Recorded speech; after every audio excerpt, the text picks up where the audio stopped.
திருமணத்தை பொறுத்தவரை நான் நேத்தே சொல்லிட்டேன். 1 5 9 7 11 வர்றது சிறப்பு. ஒரு ஆண் ஜாதகத்துல லக்ன பாவத்துல 5 9 வர்றது கூட நல்லதுதான். ஆனா என்னன்னா நமக்கு கொடுப்பனை பார்க்கும் பொழுது இப்ப எடுத்துக்காட்டுக்கு ஒருத்தருடைய ஜாதகத்துல 9 வருதுன்னா நீங்க அதுக்காக வந்துட்டு ஊர் ஊர் சுத்துவார்னு நினைக்க வேண்டாம். லக்ன பாவம் 9ஆம் பாவத்தை தொடர்பு கொண்டு 9ஆம் பாவத்தின் மூலமா இப்ப லக்ன பாவத்துல ஒருத்தர் 9ல வந்து பாத்தீங்கன்னா ராகு இருக்குன்னு வச்சுக்கிறோம். அப்போ 9ஆம் வீட்டுல ராகு போய் நீங்க பாக்குறீங்க. அது வந்து பாத்தீங்கன்னா 4 6 10 வருதுன்னு வச்சுக்கிறீங்க. பொருளாதார ரீதியா பாத்தீங்கன்னா சரி பெரிய லெவல்ல சக்சஸ் ஆவாங்க. நீங்க அதை பார்க்காம லக்னத்தை மட்டும் பார்த்துவிட்டு 9 சார் அதனால வேணாம்னு சொல்லிட்டு சார் பொறுப்பு இல்லாம இருப்பா சார் நினைக்க கூடாது. இன்னொரு பக்கம் 5 வருதுன்னு வச்சுக்கோங்க ஸ்டார்ல. சார் 5 சார் சுக்கிரன் 5 வந்துருச்சு சார். அதனால நான் வந்து நல்ல மேக்கப் பண்ணிட்டு செலவழிச்சு தெரியவா நினைச்சிட்டு விட்டுட்டேன் சார் அப்படின்னு பார்க்கக்கூடாது. 5ஆம் வீட்டுல உட்காந்து பாத்தீங்கன்னா அவருக்கு 10ஆம் இட தொடர்பு கொள்ளலாம். நட்சத்திர நட்சத்திர வேலை பொருளாதார ரீதியா ரொம்ப சக்சஸ்ஃபுல்லா இருப்பாங்க. அதனாலதான் என்ன சொல்றேன்னா லக்ன பாவம் பார்க்கும்பொழுது முழுமையா பார்த்துட்டு 6 8 வரக்கூடாதுங்க. 2 விஷயம் தான். நல்லா மைண்ட்ல வச்சு 2 வருது சார் பரவாயில்லை. சண்டை சச்சரோட முடிஞ்சு போயிடும். 4 வருதா ஒன்றும் பெருசா டிஃபரெண்ட் இருக்காது. ஏன்னா பெருசா நடிக்க தெரியாது. உண்மையை சொல்லுவேன். இப்ப எடுத்துக்காட்டுங்க முத்தம் கொடுக்கும் போது உன் காதுல வீசுதுடி அப்படின்னு வச்சுக்கோங்களேன். 5ஆம் பாவமா இருந்தாலும் என்ன சொல்லுவான்னா அந்த வீசுறதை சொல்ல மாட்டான். ஸ்மெல் வர்றதை சொல்ல மாட்டான். என்ன சொல்லுவான்னா ஏமா கொஞ்சம் அந்த சென்று போட்டு நல்லா இருந்தா நல்லா இருக்குமே. காதெல்லாம் கொஞ்சம் தேய்ச்சி குளிச்சிருக்கலாமோ அப்படிங்கிறது நடிக்கிறது. அதாவது சொல்ற விதங்களை வந்து அந்த மாதிரி சொல்றது வேற. உள்ளதை உள்ளது மாதிரி சொல்றது 4ஆம் பாவம் சொல்றேன். உன் முடி பாரு விளக்கெண்ணெய் தேய்ச்சது மாதிரி இருக்கு வீசுதுடி அப்படின்னு சொல்றது. அந்த மாதிரி வந்து இயல்பா அப்படியே உண்மையை சொல்றதே 4ஆம் பாவம். ஏன்னா 5ஆம் பாவம் என்பது நடிப்பு. அந்த நடிக்க தெரியாது 4ஆம் பாவத்துக்காரர்களுக்கு. அப்ப 4ஆம் பாவம் வந்துட்டாவே ஒருத்தருக்கு செக்ஸ் இல்லைன்னு அர்த்தம் இல்லை. காரணம் என்ன சொல்றோம்? அந்த பாவத்துல ஒண்ணு வேணா 4 தொடர்பு இன்னொன்னு 3 வச்சிருக்கலாம், இன்னொன்னு 9 வச்சிருக்கலாம். நேற்று முந்தாளோட ஒரு ஜாதகம் பார்த்தோம். எல்லா பிளானும் நல்லா இருக்கு. ஆனா குரு வந்து பாத்தீங்கன்னா கெட்டு போச்சு. குரு நல்லா இருக்குன்ற பார்த்தோம். அந்த மாதிரி மறைமுகமா ஏதோ ஒரு ஸ்டார் நல்லா இருந்தா கூட செக்ஸ் ரீதியா நல்லா இருக்கும். ஆனா என்னன்னா நான் சொல்றது 6 8 மட்டும் வரக்கூடாது. அதுல எதுக்காக நம்ம வந்து இந்த வாழ்க்கைன்னு சொல்றோம்னா வாழ்க்கையில சர்க்கிள் வந்துகிட்டே இருக்கும். சர்க்கிள் வந்துகிட்டே இருக்கும்னா என்ன அர்த்தம்னா இப்ப 8 12 வருதுன்னு வச்சுக்கிறீங்க. இப்ப நம்ம பிரிக்கும் போது என்ன செய்வோம்னா 4 8 12 ஒரு இதுல 4 மட்டும் காமிக்குது. அப்ப 8 12 வந்து எப்ப சார் வரும்? இப்ப நம்ம பார்த்தோம். இந்த பையனுடைய ஜாதகத்துல 6ஆம் வீட்டுல சூரியன் புதன் வந்து 12 காமிச்சிருச்சு. புதன் 12 என்ன அர்த்தம்? அப்ப ஏதோ ஒரு 12 வருது.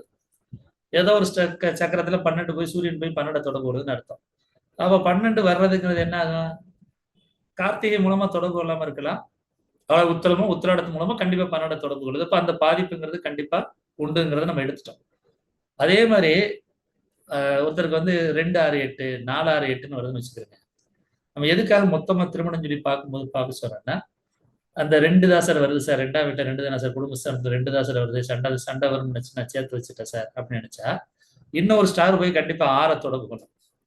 இன்னொரு ஸ்டார் பார்த்தீங்கன்னா 8 தொடர்பு கொள்ளும். அந்த காலகட்டங்கள் என்ன ஆயிரும்னா அந்த வாக்குவாதம் என்ன ஆகும்னா பிரிவா மாறி கடுமையான சண்டை சச்சரவா போயிடும். அந்த மாதிரிலாம் இருக்கு. அதனாலதான் எப்போதுமே என்ன செய்யணும்னா 6 8 ஏன் வரக்கூடாதுன்னு சொல்லுவோம்னா 6ங்கிறது திருமணத்தை சேர்ந்து வாழக்கூடிய 7ஆம் பாவத்தை தடுக்கும். 1 ஒருவேளை ஒய்ஃபு தான் சரியில்லை. நிறைய பார்க்கலாம் லைஃப்ல. ஒய்ஃபு சரியில்லை அப்படின்னா என்ன செய்வான்னா குடும்பத்துல வந்து நல்ல விதமா நடிச்சுக்கிட்டு வெளியே பார்த்தீங்கன்னா அவன் இன்னொரு உறவு வச்சிருப்பான். அந்த பெண்ணோட வாழ்ந்துட்டு சந்தோஷமா இருப்பான். காரணம் என்ன? ஒய்ஃப் எப்ப பார்த்தாலும் சண்டை விட்டுட்டே இருக்கா சார். அதனால நான் வந்து இன்னொரு பெண்ணோட வாழ்ந்துட்டு இருக்கேன் சார் அப்படிங்கிறது வேற. அப்படிங்கிறது வேற. அப்ப ஆட்டோமேட்டிக்கா என்ன ஆகும்னா இன்னொரு உறவு வச்சுட்டு இருக்கா சார் அப்படின்னா அதுவும் கிடைக்காது. காரணம் என்ன சொல்றோம்? 8ஆம் பாவம் 9 தடுத்துரும். அதனாலதான் சுக்கிரனை பொறுத்தளவுல ஒரு ஆண் ஜாதகத்துல 6 8 வச்சிருக்கிறது ரொம்ப கஷ்டம். 6 8ன்னா ஒரே ஸ்டார் வச்சிருந்தா கூட பரவாயில்லை. நட்சத்திரம் 6 காமிச்சு ரூப நட்சத்திரம் 8 காமிக்க கூடாது. நான் ஏற்கனவே சொல்லிட்டேன். நட்சத்திரம் பிரிக்கும் போது மட்டும் எப்போதுமே நீங்க 6ல இருந்து 8 மாறக்கூடாது. 8ல இருந்து கூட 6 வரலாம் மற்ற விஷயங்களுக்கு, திருமண விஷயத்துக்காக இல்லை. ஏன்னா 8ல இருந்து 6 மாறுறது திருமணத்துக்கு என்னவா மாறும்னா கடுமையான சண்டை போட்டு விவாகரத்து வாங்கிடுவாங்க. சரிங்களா? இங்க 6ல இருந்து 8 மாறிச்சுன்னா என்ன ஆகும்னா விவாகரத்தாகி அசிங்கப்படுறது, அவமானப்படுறது. நான் பிரிஞ்சிருந்தா நல்லா இருப்பேன்னு சொல்லிட்டு கடைசியில பாத்தீங்கன்னா அந்த வாழ்க்கையை நினைச்சிட்டு அதிலேயே வாழ்ந்துருக்கலாமோ அப்படின்னு சொல்ற மாதிரி கேவலப்படுற வாழ்க்கையை வரும். அதனாலதான் சுக்கிரன் எப்பொழுதுமே பாத்தீங்கன்னா இந்த 6 8 6 8ஓட மற்ற கிரகங்களுடைய பாவங்களை நம்ம எப்போ ஒப்பிடுறோம்னா இப்ப எடுத்துக்காட்டுக்கு நிறைய பிளானட் 6 வச்சிருக்குன்னு வச்சுக்கிறேங்க. இது என்ன ஆகும்னா புத்திகள் நடக்கும் போது எப்போதுமே பாவங்கள் வந்து பாத்தீங்கன்னா பிளெக்சிபிளா வேலை பார்க்கப்பாங்க. இப்ப நான் வந்து ஒரு ஜோதிடர்னு வச்சுக்கிறேங்க. அப்ப நான் என்ன செய்வேன்னா, சரி இந்த ஜோதிட சம்பந்தமான விஷயங்கள்லாம் எனக்கு ஆட்டோமேட்டிக்காவே பரவாயில்ல ஒரு ஈர்ப்பு இருக்கும். சரி அவங்க ஜாதகம் பார்க்குறாங்க, எப்படி பார்க்குறாங்க ஒரு ஈர்ப்பு இருக்கிற மாரி. பாவங்கள் ரீதியா பார்த்தீங்கன்னா, அந்த ஒத்துப்போற பாவங்கள வந்து என்ன செய்யும்னா சரி, அந்த பாவத்துல போய் அனுமதிக்க பார்க்கும். இப்ப ஏன் ரொம்ப பேருக்கு வந்து நல்லா போயிட்டு இருக்க ஆளுக்கு ஏன் திடீர்னு பார்த்தீங்கன்னா, திருமண வாழ்க்கையில பிரச்சனை வருது? ஒழுங்கா தான் போயிட்டு இருக்கும். திடீர்னு பார்த்தீங்கன்னா சரி, அவருக்கு இந்த 2ஆம் வீடு மட்டும் ஓடிக்கிட்டு இருக்கும். அந்த புத்தி ஒரு புத்தி சம்மந்தம் இல்லாம ஒரு புத்தி வரும். அது வந்து 8 வச்சிருக்கு. இந்த 2, 8ம் சேர்ந்துக்காது. வாக்குவாதம் பண்ணி கடைசியில பார்த்தீங்கன்னா, கடுமையா சண்டை சச்சரவா மாறிரும். அதே மாரி 6 வர்றதுங்க. 6 வரும்போது என்ன ஆகும்னா சரி, அவனால என்ன முடியுமோ அந்த பிரச்சனைய முடிச்சு விட்டு போயிரும். அந்த டயத்துல பார்த்தீங்கன்னா, மனக்கசப்பு வரும், மன சங்கடங்கள் வரும். ஏற்கனவே 2 மட்டும் தான் இருக்கு சுக்கிரனுக்கு. இந்த இன்னொரு தசா புத்தியில் அந்தரம் சூட்சுமம் 6 வரும்பொழுது என்ன ஆகும்னா, இந்த 2, 6ம் சேர்ந்துக்கும். அதனால தான் திருமண வாழ்க்கைய பொறுத்தளவுல எப்போதுமே நெறைய 6 இருக்குன்னு வச்சுக்கோங்க. நெறைய 6 பார்க்குறேன் சார். நெறைய 6 தான் சார் இருக்கு. அப்டின்னா, வேலை பார்க்குற மாப்பிள்ளையா சேர்த்துருங்க. இல்ல வேலை பார்க்குற பொண்ணா சேர்த்தா சரி, இது பேலன்ஸ் ஆயிரும். ஏன்னா வேலை பார்க்குறவரு, பிடிவாதம் பிடிச்சவரு, சேமா அவங்களும் வேலை பார்த்தாங்கன்னா, சந்திக்கக்கூடிய நேரம் ரொம்ப கம்மியா இருக்கும். அதே மாதிரி 8, 12 வந்தா, தயவு செய்து வெளிநாட்டுக்கு போ சொல்லிருங்க. வெளிநாட்டுக்கு போயிட்டாங்கன்னு வச்சுக்கிருங்க, பிரச்சனை இருக்காது. 2 பேருமே வெளிநாட்டுக்கு போ சொல்லக்கூடாது. அத நல்லா பார்த்துக்கிருங்க. 2 பேருக்கும் வெளிநாடு போச்சுன்னா, அது ரொம்ப கடுமையான கஷ்டமான சூழ்நிலையா மாறிரும். ஒரு ஜாதகத்துல ஒரு சப்போஸ் ஆண் ஜாதகம் 8 இருக்கு சார். ஃபாரின் போலாமான்னு கேட்கிறாரு சார். ஃபாரின்ல தாராளமா தாராளமா பார்த்துக்கலாம். அது ரொம்ப ரொம்ப முக்கியம். ஏன்னா லக்ன பாவத்தை பொறுத்தளவுல பகை ஸ்டார் சேர்த்துறாதீங்க. அதுக்கடுத்து பார்த்தீங்கன்னா, 6, 8 வராம பார்த்துக்கங்க. 6ங்கிறது ஈகோவ குடுக்கும். எந்த பிளானட்னாலும் சரிங்க. எந்த பிளானட்னாலும் செவ்வாய் சார்ல வேற பிளானட்னா அப்படின்னா, அந்த பிளானட்டுக்கு சப்போர்ட் பண்ற மாரி இதெல்லாம் என்ன செய்யும்னா சேர்ந்து வேலை செய்யும். சேர்ந்து என்ன செய்யும்னா வேலை செய்ய ஆரம்பிச்சுரும்.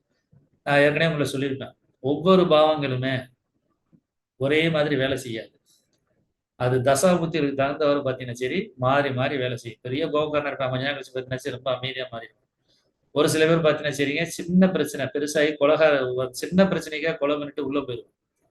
அந்த மாரி வந்து பாவங்கள் வந்து பார்த்தீங்கன்னா, ஒரு அந்த பாவங்கள ஃப்ளெக்சிபிள் குடுக்குற மாரி பாவங்கள் இருந்தா மாறி போயிரும். நீங்க 7ஆம் பாவம் சார் அந்த பாவத்தின்றது எனக்கு கஷ்டமே வராதுன்னு நினைப்பீங்க.